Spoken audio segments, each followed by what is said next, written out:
Vous le connaissez, lui, Pascal Praud? Alors là, franchement, je sais pas ce qui lui arrive, mais limite, il l'a engueulé. Vous savez qui? Un haut fonctionnaire territorial. Oui, c'est l'ex-directeur général de la métropole de Marseille. Un haut fonctionnaire qui est invité sur son plateau, je ne sais pas pourquoi, mais écoutez ce qu'il ose dire, hein, parce qu'ils sont en train de parler de référendum.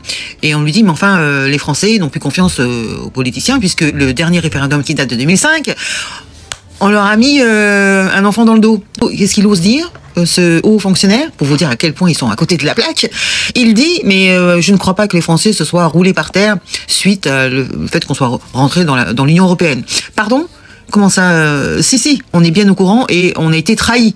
Ça s'appelle de la haute trahison, monsieur. Donc, écoutez Pascal Praud, comment il l'engueule.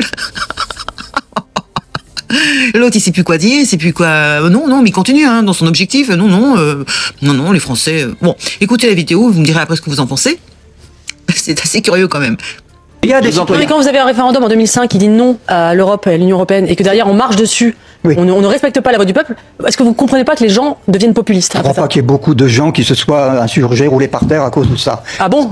En plus, ce sont des mécanismes démocratiques. Mais bon... Oui, alors vous incarnez vraiment le système des Thierry Henry. Alors ça, c'est extraordinaire. Alors ça, vous me sidérez. C'est-à-dire que vous me sidérez. C'est-à-dire que c'est une fracture 2005. Et vous, en fait, vous n'avez pas compris du tout. Ce qui m'étonne pas, puisque je passe mon temps à dire que les petits hommes gris qu'on ne prenne pas les fractures. Donc vous venez me dire, personne ne s'est roulé par terre. C'est une fracture dans la société française 2025. Vous comprenez? Il y a eu avant et après. Et vous n'avez pas compris ça. Non, mais c'est formidable d'ailleurs. Dans le livre. Vous ne l'avez pas compris du tout. J'ai pas compris, mais. Et vous dites simplement. Nous le disons dans le livre que ça peut être. Mais ça peut être identifié. Mais ça peut être, c'est fondamental, monsieur. 2005, c'est fondamental. Écoutez. Mais vous n'écoutez pas. En fait, vous êtes déconnecté des gens. Pardonnez-moi de le dire comme ça. Parce que je vais vous dire, monsieur. Moi, j'ai écouté pendant 5 ans, les auditeurs ont la parole sur RTL. Oui. Pendant 5 ans, il n'y a pas une journée sans qu'ils ne m'aient parlé de 2005. Vous entendez? 2005. Et vous dites, je crois que personne ne s'est roulé par terre. C'est l'usage démocratique. Ben non. Les gens ont été trahis, ils ne l'ont pas oublié, et c'est une des conséquences de leur mission. Mais il y a une crise du peuple. Mais le peuple, on l'a trahi en 2005, je vous ai dit. Non. Si. Sur le Covid, on lui a demandé son avis, le peuple. Sur l'Ukraine, on lui demande son avis, le peuple. Exemple. Mais répondez à mes questions. On lui a demandé son avis. Sur l'immigration. Sur l'immigration, on lui a demandé son avis, le peuple. Sur la guerre en Ukraine, on lui demande son avis. Sur le Covid, on lui a demandé son avis. Il n'y a pas trop de populisme, il n'y a pas assez de populisme. Vous l'avez piqué, le pouvoir. Les hauts fonctionnaires, vous l'avez piqué. Et après, vous vous étonnez des conséquences. Et vous venez de dire c'est la faute du peuple. Mais pourquoi vous voulez pas demander aux gens ce qu'ils en pensent, en fait? Pourquoi vous voulez pas faire des référendums? On ne pas avec des sondages. Mais derrière un référendum? Non mais ça, c'est pas moi qui décide d'un référendum. Mais bon, ce qui est grave. Donc ce gars s'appelle Jean-Claude Condard. Et je pense qu'aujourd'hui, il est à la retraite parce qu'il n'est plus directeur général de la métropole de Marseille depuis 2018. Je ne sais pas ce qu'il fait là.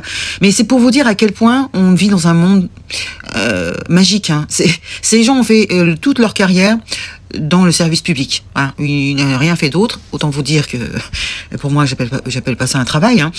Donc il a amélioré, si vous voulez, les conditions administratives des usagers de Marseille, puisqu'il a, disons, fait rentrer Internet dans les démarches pour simplifier les choses.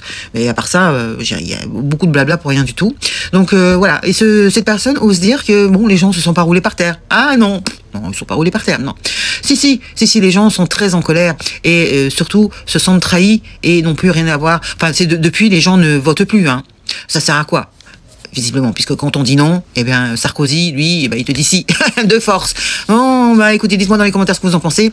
Je trouve ça assez révélateur de tous ces hauts fonctionnaires, parce que lui, c'est un haut fonctionnaire, hein. C'est un éminent fonctionnaire, hein, parce qu'ils aiment bien se mettre des noms pompeux, qui doit gagner 20 000 euros par mois, hein, voire plus, à savoir, je ne sais pas combien ça gagne, et pour vous dire qu'ils sont complètement dans une autre planète, hein, c'est tout. Ils sont pas du tout proches du peuple, hein, pour oser dire une ânerie pareille, hein. Allez, je vous dis à très bientôt. Salut les gueux, les gueuses, ciao.